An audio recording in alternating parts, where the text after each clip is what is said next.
या पाकिस्तान से बाहर, आज आप उनको भी एमक्यूएम पाकिस्तान में शमूलियत की दावत देंगे? और क्या इस जो आज आप लोगों का इत्तेहाद हुआ है, इसमें गवर्नर सिंह का कितना किरदार है? एक तो पहली बात यह है कि जब तक गवर्नर सिंह की बात है, पहले वो सुन लीजिए कि गवर्नर सिंध हमारे नॉमिनी हैं, लेकिन पूरे सिंध के गवर्नर हैं। हमने उनको पहले दिन से ये कहा हुआ था कि आपको पूरे सिंध को जोड़ना है, और इसीलिए एमक्यूएम और कराची की मुख्तलिफ जो तंजीमें थी उनसे भी मिलते रहे, और मैं उनका शुक्रिया भी अदा करना चाहता हूँ कि हमको करीब लाने में भी उनका एक रोल था। और आप सबसे दरख्वास्त करता हूँ कि वो कल बहुत ज़्यादा बीमार हुए हैं, उनकी दुआएं सेहत के लिए आप सब दुआ करें। और इसके साथ साथ बात यह है, फारूक भाई ने भी जिक्र किया, 23 अगस्त 2016 भी बड़ा तारीखी और फैसला कुन मोड़ है। इस वक्त यहाँ पर पाकिस्तान जिंदाबाद के नारे पर यकीन रखने वाले तमाम लोग बैठे हुए हैं।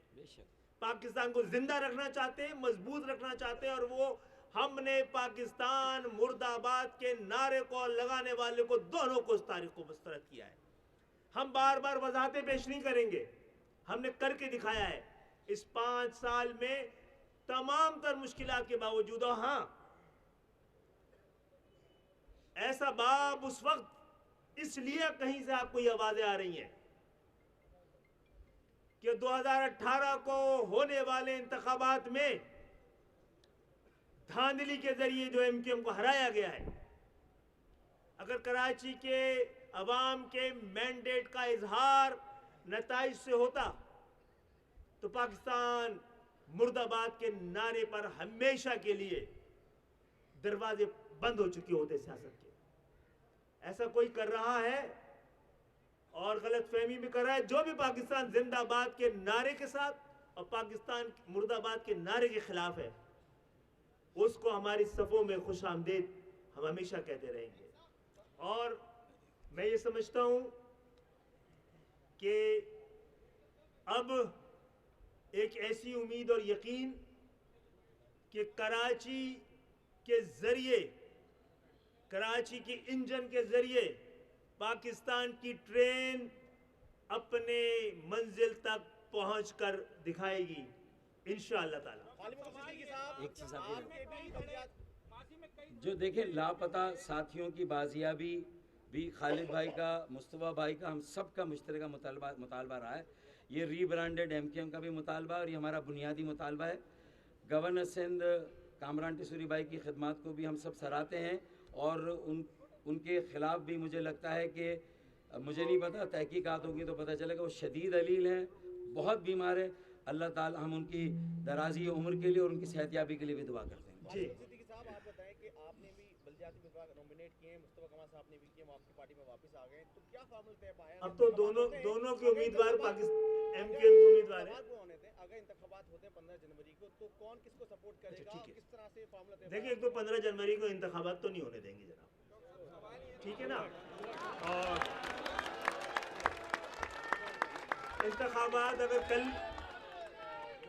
अगर आज आज आज आज आज आज आज आज रात को भी डिलिमिटेशन को सही कर देंगे तो कल इलेक्शन परसों इलेक्शन लड़ लेंगे, कल इलेक्शन लड़ लेंगे, 14 को 15 को लड़ लेंगे, वरना फिर लड़ेंगे और अपने हक के लिए लड़ेंगे, अपनी शनाख्त के लिए लड़ेंगे, अपनी नुमाइंदगी के लिए लड़ेंगे। और जहाँ तक ताल्लुक है, जो भी बल्दियाती उम्मीदवार जहाँ जो लोग बैठे हैं उनकी जानिब से खड़े हुए हैं, वो सब एमक्यूएम के हैं, हम मिल के तय कर लेंगे इंशाअल्लाह। आपको बात करेंगे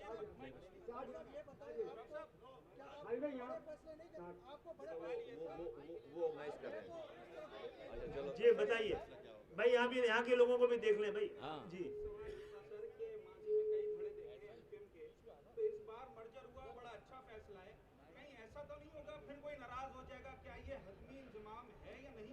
अच्छा, मुझे बड़ी खुशी है कि पूरे पाकिस्तान को ही हमारे वोट के तकसीम होने का, हमारे तकसीम होने का दर्द रहा है, लेकिन कोई हमारे यहाँ जो कुछ हुआ है और जिस तरह हुआ है उसकी बहुत सारी एक्सप्लेनेशन है, लेकिन अल्लाह का शुक्र है आज हम यहाँ बैठे हैं तो हमारा ये वादा और लोगों को ये निगाह कि तुमको नज़र नहीं आ रहा है, ये तकसीम नहीं हो रही है, इसकी तजदीद हो रही है, ये बिखर नहीं रही है, ये निखर रही है। आज का दिन साबित कर रहा है। अगर खालिद भाई ये भी बता दीजिएगा, खालिद भाई के ये बताएं, बड़े फैसले अब आपको नहीं करने चाहिए जब आप सब इकट्ठे हो गए हैं। क्या आपको जो बैठक लगी थी, आप खुद गए थे बिलावल हाउस में, वहाँ पे आपकी बात नहीं मानी गई, सबको पता है, लेकिन क्या अब मुस्तफ़ा कमाल जैसा बड़ा नाम आ गया, फारूक सत्तार जैसा नाम आ गया, क्या अब आपको बड़े एक तरफ से हम जब पूछते हैं आपसे तो आप कहते हैं कि हमारा जो है इत्तेहाद नून लीग से, लेकिन उसी पीडीएम में सब जमाते हैं। क्या हम तो नहीं है पीडीएम में, नहीं पीडीएम में नहीं, लेकिन इत्तेहाद तो है। क्या आपका बड़े फैसले अगर हमारा हम जो कहते हैं कि पाकिस्तान मुस्लिम लीग नून से इत्तेहाद है, वो उस पर एतराज और उसके एक्सप्लेनेशन दे देना कि पीडीएम के साथ है। पहली बात। दूसरी बात है, आज बड़ा फैसला हो गया है, अब बड़े फैसले होने हैं। अच्छा ये भी बता दीजिएगा खालिद भाई कि आरटीएस बैठा था 2018 में आपके सामने, कमल भाई आपके सामने भी बैठा था, आप लोग कुछ नहीं कर सके थे, तो क्या आप अब एक साथ होने के बाद इस तरह के आरटीएस बैठे गए और कराची में जिस तरह अगर आरटीएस बैठते रहे तो पाकिस्तान की जमहूरियत भी बैठ जाएगी, आरटीएस बैठता रहा तो पाकिस्तान की मईशत भी बैठ जाएगी। मईशत की स्पेस खत्म हो चुकी है, जमहूरियत की स्पेस खत्म ना हो जाए। हमें एहतियात करना है इस तरह के मामला से। जो लोग 18 में जीते थे वो जीतने के बाद हैरान थे, और जिन्होंने जितवाया था वो परेशान थे। पाकिस्तान को परेशानी में नहीं डालना चाहिए। डॉक्टर साहब ये सवाल मेरा है, मंजर रिजवी मेरा नाम है। डॉक्टर साहब मैं इधर बैठा हुआ हूँ जी। डॉक्टर साहब पहला तो ये सवाल आप सही जगह बैठे हैं। आप चारों से है कि ये खला पुर हो सकेगा, और एक साहब की बहुत शदीद कमी महसूस हो रही है, तो ये कमी जो है ये आप इस कमी को पूरा करेंगे। आप लोग गलत सोच रहे हैं, मैं आफाक अहमद साहब की बात कर रहा हूँ जी, तो वो आफाक अहमद साहब भी आपके साथ आ जाएंगे। ये दावत आम है और जिसको आना है वो आएगा, दर्द लेके आएगा, और दर्द का इलाज यहीं से मिल पाएगा। जी खालिद भाई जिससे बात है उसको तो खालिद भाई ये बताइएगा, आप वफाकी हुकूमत का हिस्सा हैं, वफाकी हुकूमत का हिस्सा होने के बावजूद आप इतनी दरबदर की ठोकरें खा रहे हैं, कभी इलेक्शन कमीशन के दफ्तर, कभी पीपल्स पार्टी के दफ्तर, तो आप इतने वो तो मजबूर क्यों लग रहे हैं? वफाक भी यही कर रही है आजकल, ठीक है। देखिए, मैंने तो मशवरा दिया है कि अब वक्त आ गया है कि हमें वफाकी हुकूमत से भी अलग हो जाना चाहिए और सूबाई हुकूमत की तरफ तो देखना भी नहीं चाहिए। अभी पॉलिसी स्टेटमेंट दे फारूक भाई, देते रहेंगे। तजवीज़ दी है, तजवीज़ दी। वो दो बातें देखें, जो आप बोल रहे हैं वो वफाक के साथ भी हो रहा है। वफाक को पता होना चाहिए कि अगर यही अपने ने सूरत हाल रखी जो हम पे बीत रही है, सब पे बीतेगी। फिर खालिद भाई आपने आपका जिसमें माइक है वही बोल सके। खालिद भाई आप लोग ये खुशी का लम्हा है कराची वालों के लिए और पूरे जितने शहरी इलाके के लोगों के लिए, वो इस मौके पे अपने बच्चों का तहफ़्फ़ुज़ चाह रहे हैं, अपने कारोबार का अपना सारा तहफ़्फ़ुज़ चाह रहे हैं। उसके लिए कोई पॉलिसी आपने अनाउंस नहीं की कि बच्चे गलियों में वारदातें हो रही हैं। क्या निज़ाम ऐसा जो है, अब आप खालिद भाई की तरफ सबकी नजरें होंगी इंसाफ के लिए, इंशाअल्लाह। तो कोई ऐसा निज़ाम जो हम महफूज होकर हमारे बच्चे घर से निकले। देखिए भाई, हम शुरू से कहते रहे हैं, जब वोट फैसला नहीं करता तो फिर रोड फैसला करती है। हमने सही रास्ते अपनाए थे, अदालतों के पास इंसाफ मांगा। फारूक भाई के साथ जाकर मर्दमशुमारी से पहले ही आप देख लीजिएगा हमारी मर्दमशनासी और फैसला, मर्दमशुमारी से पहले कह दिया अदालतों को कि हमारे खिलाफ आपकी डंडी ने डंडा पड़ने वाला है महाजनों के वोट पर। और अगर नहीं बात ऐवान ने सुनी और अदालतों ने सुनी तो फिर निकली है, फिर लोग निकले हैं तो अपनी किस्मतें बदली हैं। तो इंशाअल्लाह ताला बेरोजगारी और जो कुछ यहाँ पर हो रहा है, यहाँ पर आपके जरिए सवाल कर रहे हैं कि जब पेशावर में पेशावर की पुलिस है, पिंडी में पिंडी की पुलिस है, लाहौर में लाहौर की पुलिस है, लाड़काना में लाड़काना की पुलिस है, तो कराची में कहीं और की पुलिस क्यों है? क्योंकि डाकू और पुलिस दोनों यहाँ के नहीं है, तो दोनों के दरमियान रिश्तेदारियां हैं, पार्टनरशिप है, ये नहीं चलेगा।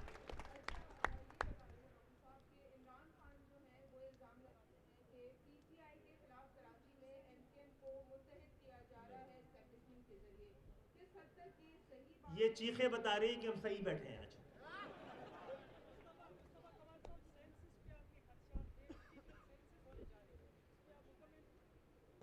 थोड़ी सी बात जो है वो ये किरण जो कह रही है भाई, ये अजीब बात है कि किसी का मैंडेट टूट रहा है और हम जो है वो हम किसी का मैंडेट तोड़ने के लिए बैठे हुए हैं। तो भाई सियासी पार्टी हम लोग चला रहे हैं कि आइसक्रीम बेच रहे हैं, क्या कर रहे हैं? उनके मैंडेट को ऐसे ही रहने दें और वो आराम से इसी तरह से जो है वो जाली मैंडेट को एंजॉय करते रहें। तो इस पे उनको परेशान, अगर हमें तो पहले बहुत ज़्यादा अंदाज़ा नहीं था कि हम इन तमाम इक़दामात जो कर रहे हैं वो बहुत ज़्यादा उसके नताइज क्या होंगे। लेकिन जो पाकिस्तान में सब परेशानी है पार्टियों को, और ख़ास तौर पर जिनका आप जिक्र कर रही हैं, उनकी परेशानियों को देखकर लग रहा है कि हमारे फैसले सही हैं, सही जगह पे चोट पड़ रही है, और ये जो हनीमून पीरियड उनका चल रहा था वो ख़त्म होने वाला है सारा। ये सब कुछ जो होना था हो गया सारा। आप जो बात कर रहे हैं डिजिटल सेंसस, देखें जो भी सेंसस हो, डिजिटल हो, मैनुअल हो, भाई लोगों को गिनना, कोई नादरा का रिकॉर्ड जाकर चेक करें कि कराची के शनाख्ती कार्ड, कराची के एड्रेस वाले कितने लोग 18 साल से बड़ी उम्र के, उसमें 2013-12 में जो रिकॉर्ड जमा हुआ है वो 1,80,00,000 लोग तो सिर्फ 18 साल से ज्यादा उम्र के लोग हैं। सिर्फ नादरा का रिकॉर्ड निकलवा लो ना कि कराची में कितने लोगों के, कितने नौजवानों का शनाख्ती कार्ड बना हुआ है। तो सिर्फ 18, भाई यहाँ तो सेंसस तो हर जो पैदा होने वाला 2 दिन का बच्चा है ना उसको भी काउंट करेंगे ना आप, सेंसस तो इसका नाम है। तो जब 18 साल के उम्र के लोगों की तादाद जो है वो 1,80,00,000 है, 2,15,00,000 वो जो उस वक्त उनकी जमा होती है ताज हैदर वाली, तो वो आप इमेजिन कर सकते हैं कि फिर कराची में आम लोगों की जो 18 साल से कम या ज्यादा है तो उनकी तादाद जो क्या होगी। तो अगर आप हमें पूरा सही गिन नहीं सकते तो आप हमसे क्या तवक्को करते हैं? ये क्या पाकिस्तान के लिए ठीक बात है या पाकिस्तान के खिलाफ बात है? फिर आप यही नौजवान परेशान होगा, यही नौजवान महरूम होगा, यही नौजवान मायूस होगा, तो ये सारे हुक्मरान और रियासत आ जाएंगे बंदूक लेकर पकड़ने, मारने, लापता करने के लिए। भाई आज आपकी पॉलिसीज की वजह से जो महरूमी पैदा हो रही है, लोग डिग्रियां हाथों में लेकर जो है छलांगे लगाकर खुदकुशियां कर रहे हैं, कल के दहशतगर्द आप आज पैदा कर रहे हैं, इसको कोई नहीं रोकने वाला। यहाँ पर आपका भी कोई प्रसाद, जब यही नौजवान जिसको आप ना पीने का पानी दे रहे हैं, ना आप जॉब दे रहे हैं, ना रात में लाइट दे रहे हैं, ना सुबह गैस दे रहे हैं, वो जब जिंदगी से मायूस होकर वो कोई गलत रास्ता इख्तियार करेगा, तमाम पाकिस्तान उसके ऊपर जो वो कैमरे भी लगा देंगे, रियासत भी आ जाएगी, बंदूक भी तान लेंगे, लापता भी कर लेंगे, मानो भाई दहशतगर्द मारा गया। आज जब आप दहशतगर्द बना रहे हैं, इस दहशतगर्द बनाने वालों को पकड़ना चाहिए। पाकिस्तान में दहशतगर्दी खत्म हो जाएगी और वो दहशत इस मुल्क की को और जमहूरियत को, खास तौर पर इस मुल्क की जमहूरी कहलाने वाले लोगों और पार्टियों से सबसे ज्यादा खतरा है। कैसी जमहूरियत है? 18वीं तरमीम का आप बड़ा ढिंडोरा पीटते हैं। 18वीं तरमीम के बाद आपने वजीर आला में के हाउस में सारे इख्तियारात और वसाइल पार्क के लिए ना आप उससे नीचे दे नहीं रहे कुछ। एनएफसी अवार्ड में 10,242 अरब रुपए मिले 13 सालों में। 10,000 अरब रुपए, ये सिंध हुकूमत का अपना रिकॉर्ड है। 10,000 अरब रुपए खर्च करने के बाद आज सिंध कराची से कश्मीर तक खाक उड़ रही है। यहाँ पर 10,000 अरब कहाँ गया भाई?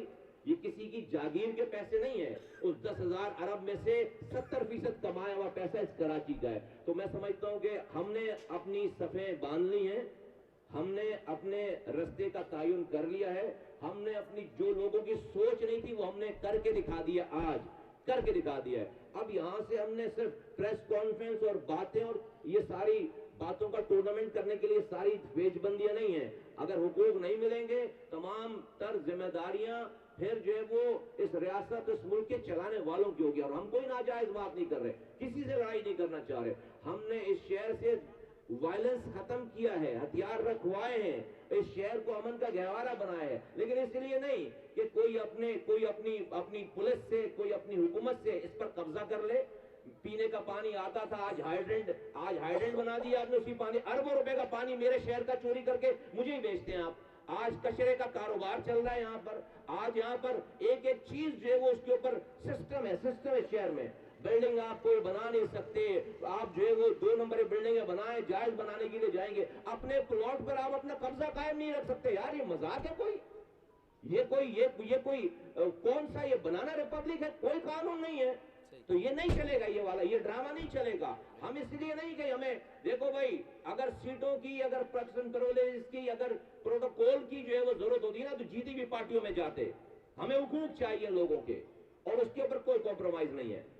अनिल भाई ये बता दें, आप पीटीएम का हिस्सा है, पीपल्स पार्टी से आपने मुआहदे किए, मुसलसल आप उनसे मुज़ाकरात करते रहे, रिक्वेस्ट करते रहे, सरकार आपके जो मुतालबात थे पीपल्स पार्टी ने नहीं माने। अब आप 15 जनवरी को वाज़ेह तौर पे कह रहे हैं कि हम इलेक्शन नहीं होने देंगे, तब अपनी हल्का बंदी और वोटर लिस्टों को दुरुस्त नहीं कर लिया जाए। अब आप तमाम धड़े एक जगह पे जमाए और मुस्तैद हो चुके हैं, तो क्या को रोकने के लिए कोई बड़ा तमाम धड़े जमा नहीं है, तमाम ख्याल जमा है। चले चले तमाम तब तक तो आपकी दाढ़ी कहते थे। हमने कभी नहीं कहा।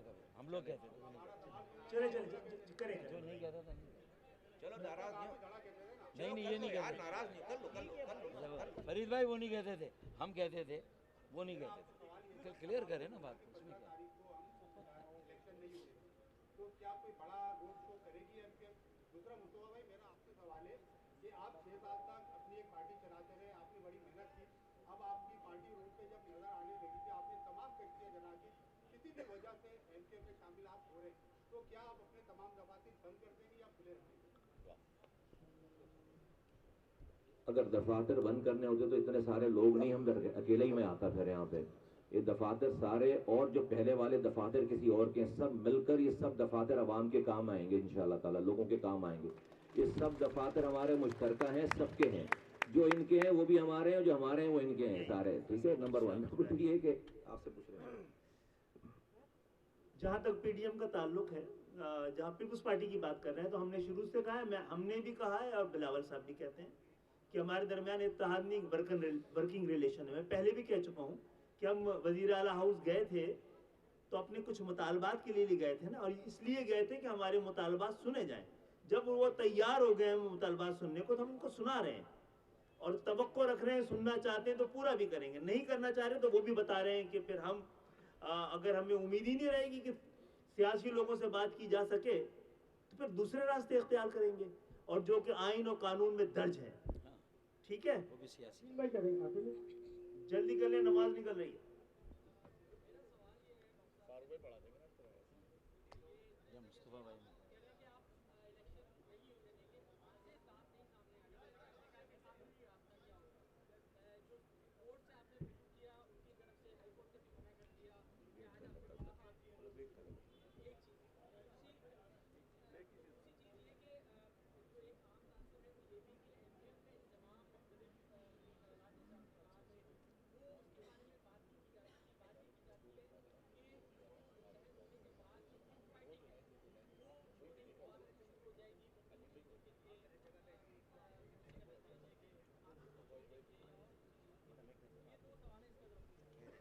पहली बात तो ये कि बड़ी अहम बात की है, इलेक्शन कमीशन से लेकर हाई कोर्ट तक और हाई कोर्ट से लेकर सुप्रीम कोर्ट तक किसी ने ये नहीं कहा है कि आपकी प्ली गलत है, किसी ने ये नहीं कहा है कि जो आप इंसाफ मांग रहे हैं वो गलत मांग रहे हैं, किसी ने नहीं कहा जो आप बात कह रहे हैं गलत कह रहे हैं। सब कह रहे हैं आप गलत वक्त में आए हैं, आपने देर कर दी है, आप गलत अदालत में आ गए हैं, क्योंकि किसी के पास भी हमारी बात का जवाब नहीं है और हमारा केस मजबूत है, सुनने ही की दरख्वास्त है। सुप्रीम कोर्ट ने भी कहा था कि आप इलेक्शन कमीशन जैसे गवर्नमेंट के पास गए, अब चले गए, और इंशाअल्लाह ताला कल का दिन और देख लें, परसों फिर हमें ही फैसला करना है।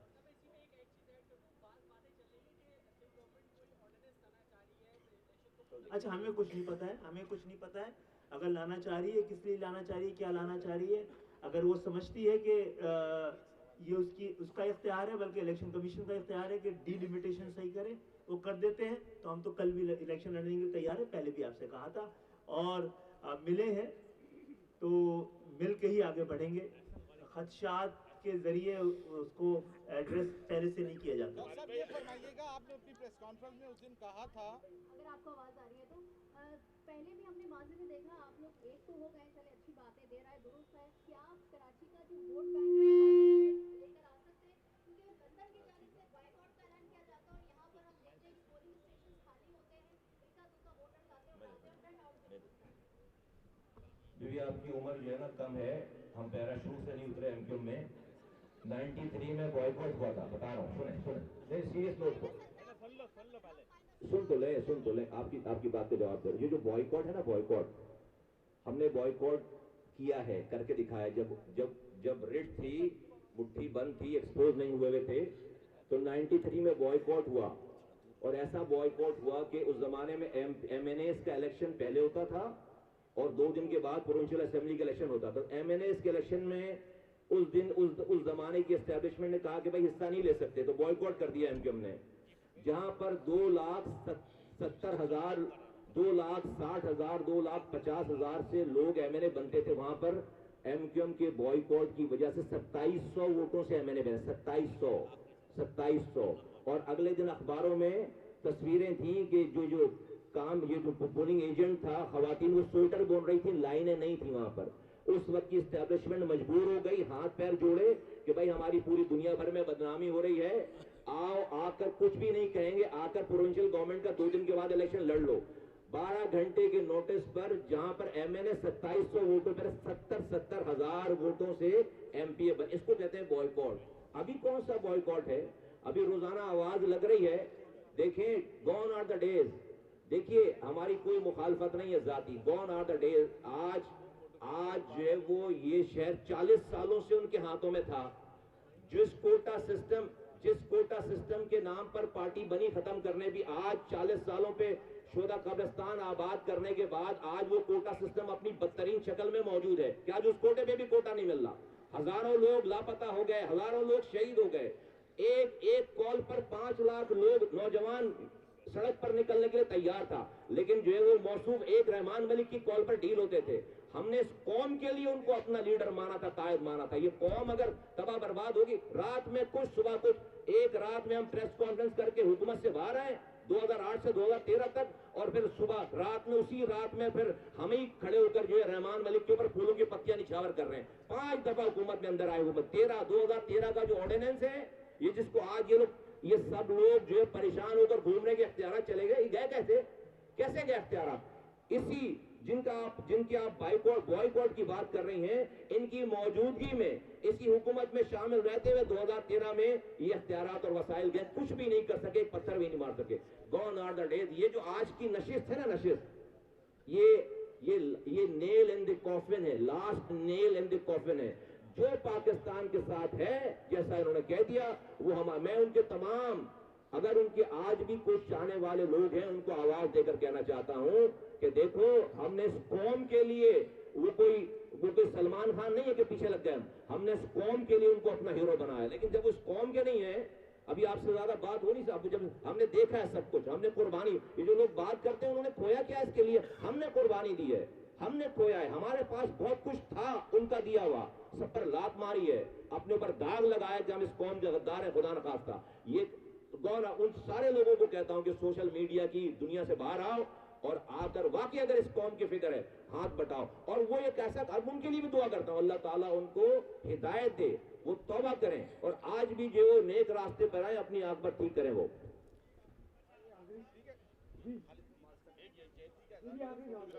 नहीं यार, आखिरी सवाल है, अब तो हो ही गया सब। ड्रामा लगेगा, ड्रामा।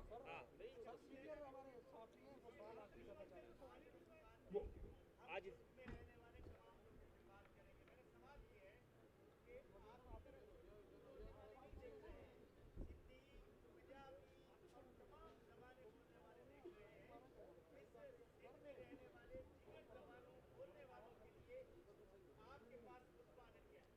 मुतबादिल ये है कि हमारी तरह कोई करके दिखा दे कि हमने एक ऐसे वक्त में